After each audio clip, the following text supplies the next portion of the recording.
My name is Diana Stevan, and I'm an author.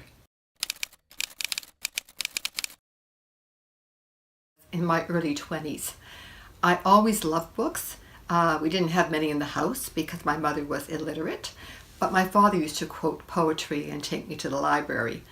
And anyway, in my early 20s, I joined the Manitoba Authors Association, and I dabbled a bit in writing, but I couldn't do it seriously because I had two small children and I was supporting my husband through university.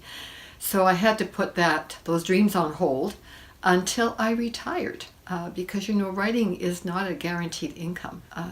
Some people make it and some struggle their whole lives.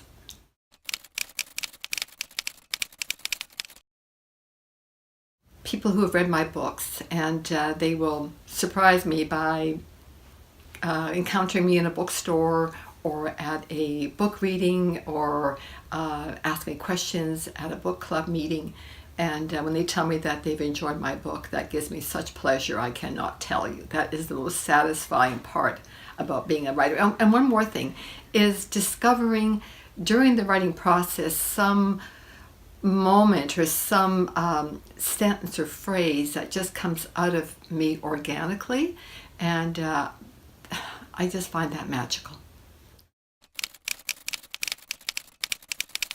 I didn't publish my first book until 2014, but I did talk to a writer friend of mine who's a part of my Writer's Critique group, Kristen Butcher, who's a prolific and award-winning YA writer. And she told me that a few years ago she got as much as $600 a year from copyright earnings, and that has decreased substantially. It's now less than $250 a year, so it has had a major effect on authors' earnings. I'm Diana Stevan, and I value Canadian stories. Support me and others by visiting ivaluecanadianstories.ca.